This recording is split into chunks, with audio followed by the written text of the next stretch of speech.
What's up? This is Del Cheetah from the Sex Slaves. If you're not in the now, you're in the nothing. So you guys ending your tour here in Hutchinson. This is actually the last show of our current tour. This is kind of a mini tour on our way out to California, where we're going to record our next album. And you know, most of our tours are like 3 to 6 months. So this tour is actually 9 shows. It's super easy for us, and we just did it kind of to pay our way out there. You know, get some road legs on some of the new songs. But yeah, this is the last show of this tour. This is actually the last show of the entire Wasted Angel era, which is our last record. So the next time you see us, it'll be new shit. Yeah.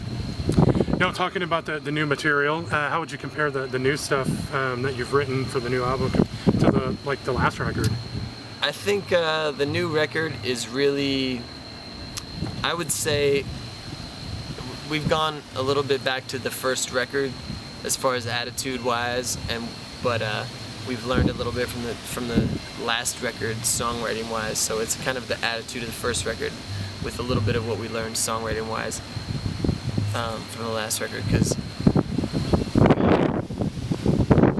it's like a fucking sound than we. No, it's all good. We've you know, we tried a lot of different shit on the last record, and you know, there's a lot of variety on the last record, and some of which I feel, you know, in retrospect was a little bit too serious. And we just kind of realized what people love about the Sex Slaves is the fun shit, the party shit, and you know, the new record is just a fun record with a little bit of the songwriting skills we've developed over the years, you know, a little bit of both. Mm-hmm. Now, you guys have played here in Hutch a few times. Is there any particular show you guys have played here locally that kind of stands out in your mind? Like maybe one of the Loft shows or something? Actually, I think we played in Hutchinson several times. I think we played in the Loft twice in Hutchinson. The first one was just a fluke. Some guy, you know, he's like, wanted to have a band at the Loft. It was our first time through, and it was kind of whatever. It was cool show. We came back. The second show at the Loft was insane. We had a little place, you know, marked off for the stage, and we ended up getting mashed into the tiniest corner imaginable because everybody was crowding the stage. The place was double capacity, and it was just completely fucking insane. And that you know, considering the band was so new at the time and we had just started touring, it was our second time through Kansas. That second show at the Loft was really one of the first great shows we had as a band. And it was one of the first times we realized we might be onto something here. And it was really, that second show at the Loft in Hutchinson will always remain in our minds as like a landmark, like something we will always remember, like, wow, we might be onto something here as a band, you know? You need those, you play so many shitty shows when you start out touring as a band for nobody. It's like a fucking oasis in the desert. You need those shows once in a while that are awesome to like give you hope and make you think like, wow, I should keep doing this. And really, that show at the Loft was one of those shows, no doubt, that made us feel like we should try to keep doing this as a band. That was one of those shows that made us decide to keep going on, for sure. Now, over the last few years, all these social network sites have popped up. How do you think like Facebook has helped affected your band? I would say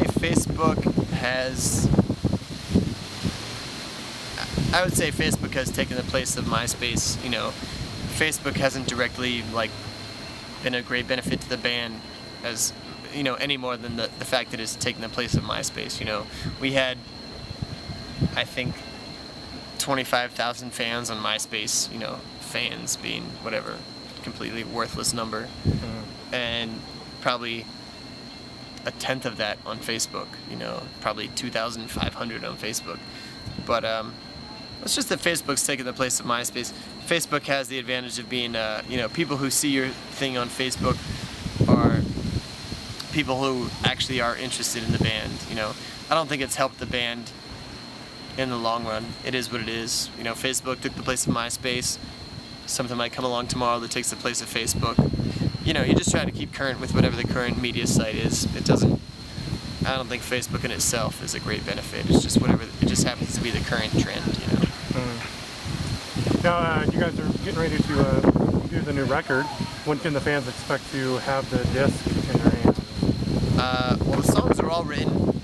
We recorded 25 demos for the new record, and you know we'll be in LA on Sunday, and we're gonna start pre-production on Monday for the new record, and we're gonna probably record 15 out of the 25, and put 10 to 13 on the record. And, so I would say maybe we'll be done recording by mid-August.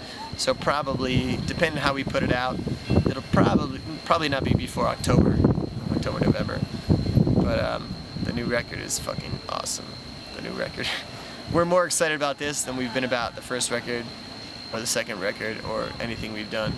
We're everybody involved feels fucking awesome about this record. Mm-hmm. The first record we kind of went in and we did it. We didn't really know what we were doing. The second record, it's hard to explain, but there was a lot of shit going on politically with the band. We had 5 managers, we had 2 record labels, we were displaced from our home, we were recording in Orange County, and there's a lot of crazy shit going on, and we did what we did and whatever, but this record, we really feel like this is a fucking great Sex Slaves record, and everybody feels awesome about it. So we're super excited for it. Nice. Is there any particular new song that you're looking forward to getting in and actually recording for the new record? Fuck, man. I'm super stoked for a lot of the new shit. One of my personal favorites is a song called Sick Fuck, which is awesome. There's a song, I mean, it's hard to pick.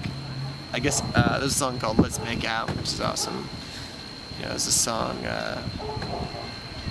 Rock and Roll Band is an awesome song. It's kind of just a song about trying to exist as a band, paying their bills on the road, Mm-hmm. It's just a very honest, legitimate song, which I feel like,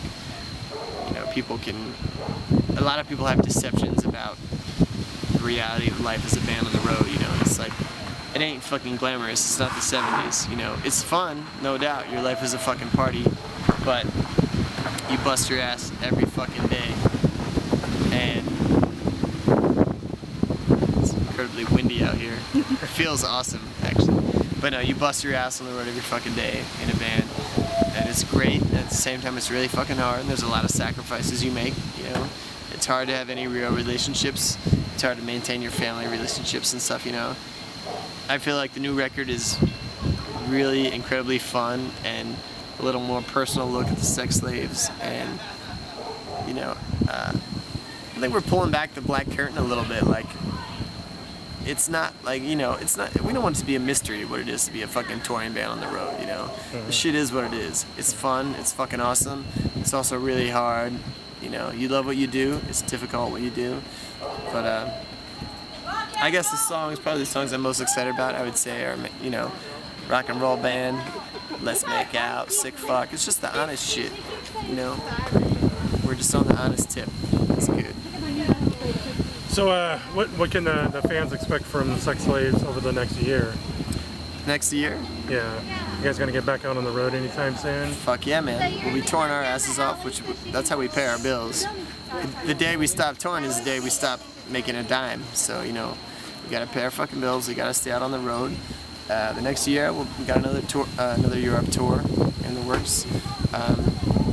Maybe Japan. We've been getting a little bit of heat from Japan. We haven't been there in a few years. We're getting a little heat from Japan. So Japan is tough because it's tough to tour there. No one speaks English. It's just a tough market. But definitely European tour.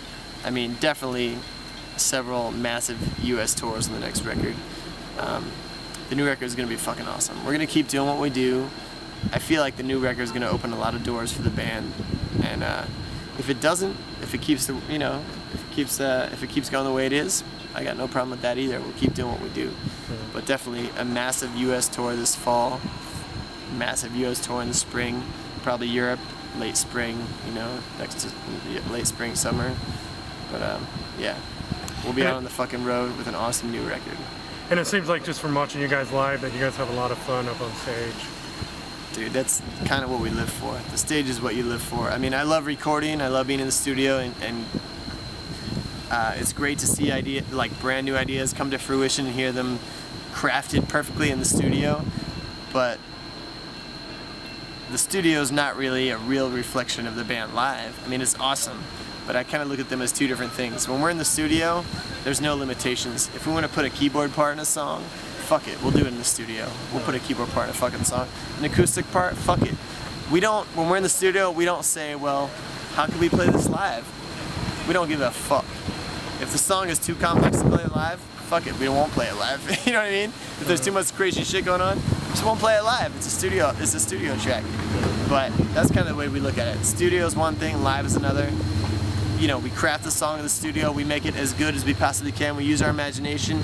Every percussive tool, you know, if someone says, let's put a banjo on a track and it sounds awesome, fuck it, we'll put a banjo on a track. You're not gonna do that shit live, you know.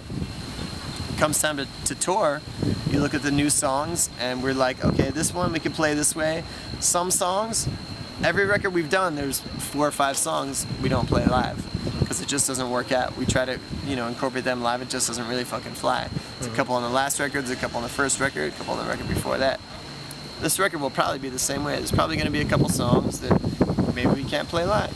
It is what it is. If we feel like we can pull them off live, we'll play them as a 3-piece, you know. I mean, you got to consider most songs in the studio, there's going to be 60 to 80 tracks on a fucking song in the studio. We're a 3-piece fucking band, you know. Bass, guitar, drums, and 2 vocals. That's how we roll. So the songs that we can't play live, whatever, it's fine. But I feel like the new record is gonna be fucking awesome, and probably 90% of the songs will come out on stage. 90%, I would say. Probably 11 out of 13 will come out on stage. Cool. All right, man. Hey, that covered everything.